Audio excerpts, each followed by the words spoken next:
तो दोस्तों आज हम लोग पढ़ेंगे नेताजी का चश्मा। तो इस कहानी में हालदार साहब हर 15 दिन कंपनी के काम के सिलसिले में कस्बे में आया जाया करते थे। तो कस्बा हो गया एक छोटा सा गांव। कस्बा बहुत बड़ा नहीं था। कस्बे में एक मकान था, पक्का मकान। कुछ पक्का मकान थे। और एक बाजार था, एक लड़कों का स्कूल था, एक लड़कियों का स्कूल था, और एक सीमेंट का छोटा सा कारखाना, और दो ओपन एयर सिनेमा घर, और एक नगर पालिका थी। नगर पालिका कुछ ना कुछ करवाते रहती थी। कभी सड़क पक्की करवा दी, तो कभी पेशाब घर बनवा दिए, कभी कबूतरों की छतरी बनवा दी, तो कभी कमी संमेलन करवा दिए। नगर पालिका के किसी उत्साही बोर्ड या प्रशासनिक अधिकारी ने एक बार शहर के मुख्य बाजार के चौराहे पर नेताजी सुभाष चंद्र बोस का एक संगमरमर की प्रतिमा लगवा दी। तो नगर पालिका के जो एक कोई स्टाफ था, उसने शहर के बीचों बीच, शहर के चौराहे के बीचों बीच एक नेताजी सुभाष चंद्र बोस की प्रतिमा लगवा दी। यह कहानी उसी प्रतिमा के बारे में है, बल्कि उससे भी एक छोटे से हिस्से के बारे में। देश के बहुत सारे अच्छे मूर्तिकार की जानकारी नहीं होने और अच्छी मूर्ति की लागत अनुमान और उपलब्ध बजट से कई बहुत ज़्यादा होने के कारण काफ़ी समय उपजो और चिट्ठी पत्री में बर्बाद हुआ होगा। बोर्ड की संसदीय समाप्त होने की घड़ियों में किसी स्थानीय का कोई स्थानीय मूर्ति को देखकर ऐसा लगता है कि कोई स्थानीय कलाकार, कोई एकदम बड़ा कलाकार नहीं आया है। यहीं पे कोई मास्टर जी, कोई स्कूल के ड्राइंग मास्टर ने ही इस मूर्ति को बना दिया है। एक महीने का ठेका ले रखा होगा और एक महीने में मूर्ति बनाकर पटक देने का दिलासा दिया होगा। जैसा कि कहा जा चुका है, मूर्ति संगमरमर की थी। टोपी की नोट नोक से कोट के दूसरे बटन तक कोई 2 फुट ऊंची थी। तो यहाँ पे आपको ये मूर्ति के बारे में बताया जा रहा है, तो इसको आपको याद रखना पड़ेगा।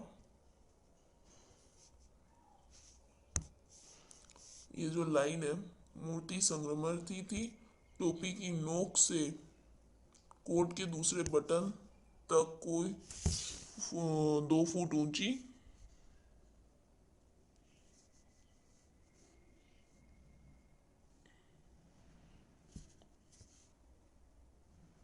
ये चीज आपको याद रखनी होगी।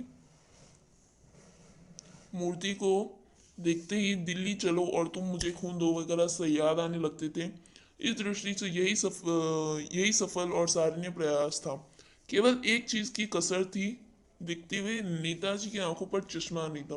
उन्होंने देखा कि या तो चश्मा बनाना भूल गया होगा, या फिर पत्थर की चश्मे का चौड़ा काला फ्रेम मूर्ति को पहना। नेताजी की आंखों पर चश्मा नहीं था, यानी चश्मा तो था, मतलब चश्मा था, पर संगमरमर का नहीं था। एक सामान्य और सचमुच के चश्मे का चौड़ा वाला, एकदम जैसे हम लोग नॉर्मल चश्मा पहनते वैसा चश्मा लगा हुआ था, चौड़ा काला फ्रेम का मूर्ति के ऊपर। तो हालदार साहब जब पहली बार इस कस्बे से कुछ चौराहे पर पान खाने रुके, तब उन्होंने इसे इसे लक्षित किया, और उनके चेहरे पर एक कौतूहली भरी मुस्कान फैल गई। वाह भाई, ये आइडिया भी ठीक है, मूर्ति पत्थर की लेकिन चश्मा रियल। जीप कस्बा छोड़कर आगे बढ़ गई, तब भी हवलदार साहब उस मूर्ति के बारे में ही सोच रहे थे। अंत में उन्होंने ये निष्कर्ष पर पहुंचे कि कुल मिलाकर कस्बे के नागरिकों का यह सराहनीय है, मूर्ति के रंग रूप या कद का नहीं, उस भावना का है। वरना तो देशभक्ति भी आजकल मजाक की चीज होती जा रही है। दूसरी बात, जब हवलदार साहब उधर से गुजरे तो उन्होंने मूर्ति में कोई अंतर दिखाई दिया। चश्मा बदल गया था, पहले मोटा फ्रेम वाला था, अब दूसरा फ्रेम, वो तार के फ्रेम वाला गोल चश्मा है। हवलदार साहब के बहुत एकदम हैरान हो गए हवलदार साहब। वाह भाई, क्या आइडिया, मूर्ति कपड़े नहीं बदलती लेकिन चश्मा बदलती है। तीसरी बार फिर नया चश्मा। हवलदार साहब की आदत पड़ गई, हर बार कस्बे से गुजरते थे तब भी वो हमेशा चश्मा देखते थे कि इस बार कौन सा चश्मा है। तो एक बार उन्होंने पान वाले से पूछ ही लिया, क्यों भाई, क्या बात है, यह तुम्हारे नेताजी का चश्मा हर समय बदलते रहता है। पान वाले ने खुद के मुंह पान वाला खुद मुंह में पान ठुसा हुआ था। वो पान वाले का यहाँ पे बताया गया वो कैसा दिखता था, तो ये आपको ध्यान में रखना होगा। वह एक काला मोटा खुश मिजाज आदमी था, हालदार साहब का प्रश्न सुनकर वह आंखों आंखों में मुस्कुरा था। उसकी धुन तिरकी, पीछे घूमकर उसने दुकान के नीचे पान थूका और अपनी लाल बत्ती सी दिखाकर बोला, कैप्टन चश्मे वाला करता है। तो ये कौन करता था चश्मा, रोज कौन करता था? कैप्टन चश्मे वाला। अब हवलदार साहब कुछ समझ नहीं आया, तो फिर चश्मा चेंज कर देता है। पान वाले ने समझाया, मतलब उनको तब भी समझ में नहीं आ रहा था क्या मतलब, क्या चेंज कर देता है। कोई ग्राहक आ गया समझो, उसको चौड़े चौखट चाहिए, तो कैप्टन किधर से लाएगा? तो उसने मूर्ति वाला दे दिया और उसको दूसरा बिठा दिया। तो ऐसा था। अब हादर साहब को बहुत कुछ कुछ समझ में आया। एक चश्मे वाला है जिसका नाम कैप्टन है, उसे नेताजी की बगैर चश्मे वाली मूर्ति बुरी लगती है, बल्कि आहत करती है, मानो चश्मे में बगैर नेताजी को असुविधा हो रही है। इसलिए वह अपनी छोटी सी दुकान में उपलब्ध गिने चुने फ्रेमों में से एक नेताजी को फिट कर देता। लेकिन जब कोई ग्राहक आता और उसे वैसे ही फ्रेम उसको वैसा ही फ्रेम चाहिए होता, तो वो उसको उतार के दे देता मूर्ति से, और कैप्टन वहाँ पे दूसरा चश्मा लगा देता। नेताजी से क्षमा मांगते हुए लाकर ग्राहक को दे देता। लेकिन भाई एक बात अभी भी समझ नहीं आई। हवलदार साहब ने पान वाले से फिर पूछा, नेताजी का ओरिजिनल चश्मा कहाँ है? पान वाला दूसरा पान मुंह में ठूस चुका था। तो दोपहर का समय था, दुकान पर भीड़ भाड़ अधिक नहीं थी, ज्यादा नहीं थी। वह फिर आंखों आंखों में उसका फिर से तोंद उसका थिड़का, पीछे मुड़कर उसने पान का पिछारी थूका और मुस्कुराते हुए अपनी बत्ती सी दिखाकर बोला, मास्टर बनाना भूल गया। तो पान वाले की यह एक मजेदार बात थी, लेकिन हवलदार साहब के लिए वो हंसते हंसते बोला कि मास्टर बनाना भूल गया। तो हवलदार साहब को थोड़ा अजीब लगा, पान वाले तो खुशी खुशी बोल रहे हैं मास्टर बनाना भूल गया, पर हवलदार साहब को ये बात चकित कर गई। यानी वे ठीक ही सोच रहे थे। मूर्ति ने के नीचे मूर्तिकार मास्टर मोतीलाल वाकई कस्बे का अध्यापक है। बेचारे ने महीने भर से मूर्ति बनाकर पटक देने का वादा कर दिया होगा, बना भी ली होगी, लेकिन पत्थर में पारदर्शी चश्मा कैसे बनाता? पत्थर का होता तो दिखता नहीं चश्मा वैसा, और कांच वाला अच्छा नहीं लगता। यह कोशिश की होगी और असफल रहा होगा, बनाते कुछ और भी बारीकी के चक्कर में चश्मा टूट गया होगा, या पत्थर का चश्मा अगले से बनकर फिट किया गया होगा, वह निकल गया होगा। उफ, हवलदार साहब को यह सब कुछ बड़ा विचित्र लग रहा था। इन्हीं ख्यालों में खोए खोए पान के पैसे चुकाकर चश्मे वाले की देशभक्ति के समक्ष नतमस्तक होकर वह जीप की तरफ चले गए। फिर रुके, पीछे मुड़े और पान वाले के पास जाकर पूछा, क्या कैप्टन चश्मे वाला नेताजी का साथी है या फिर आजाद हिंद फौज का भूतपूर्व सिपाही? पान वाला नया पान खा चुका था। पान पकड़े और हाथ को मुंह से 1.5 इंच दूर रख रोक कर उसने हवलदार साहब को ध्यान से देखा, फिर अपनी लाल बत्ती सी दिखाई और मुस्कुरा कर बोला, वो लंगड़ा क्या फौजी होगा? क्या फौज में? पागल है पागल। वो देखो वो आ रहा है, आप उसी से बात कर लो, फोटो वोटो छपवा दो उसकी वह कहीं। हवलदार साहब को पान वाले द्वारा एक देशभक्त का इस तरह मजाक उड़ाना अच्छा नहीं लगा। पर जब उन्होंने देखा कि एक बेहद बूढ़ा मरिया सा लंगड़ा आदमी सिर पर डाली टोपी और आंखों पर काला चश्मा लगाए, एक हाथ में एक छोटी सी संदूक कची और दूसरे हाथ में एक बांस का बम्बा लिए उसमें चश्मा टंगा हुआ था, अभी भी एक गली से निकला था और एक बंद दुकान के सहारे अपना बांस टिका रहा था।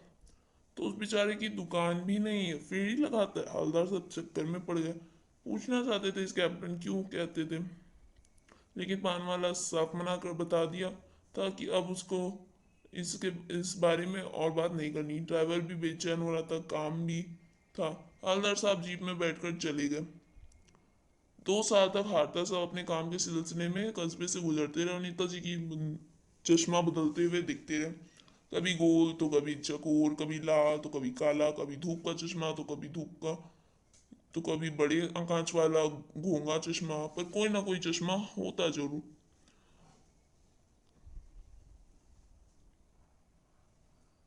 पर एक दिन ऐसा हुआ कि मूर्ति के चेहरे पर कोई भी चश्मा नहीं था। उस दिन पान की दुकान भी बंद थी, चौराहे का अधिकांश दुकानें बंद थी। अगली बार भी मूर्ति के ऊपर कोई चश्मा नहीं था। तो हवलदार साहब ने पान खाया और धीरे से पान वाले से पूछा, क्या बात है भाई, अगर आज तुम्हारे नेताजी की आंखों पर चश्मा नहीं है। तो पानवाला उदास होकर बोला, कैप्टन मर गया। और कुछ नहीं पूछ पाए। ये सुनकर वो कुछ नहीं पूछ हवलदार साहब कुछ पल चुपचाप खड़े रहे।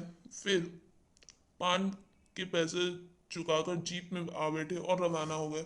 बार बार सोचते रहे, उस कौम का जो अपने देश की खातिर गृह गृहस्थी जवानी जिंदगी सब कुछ होम देने वालों पर भी हंसती है, अपने लिए बिकने के मुंह मौके ढूंढती है, दुखी हो गए।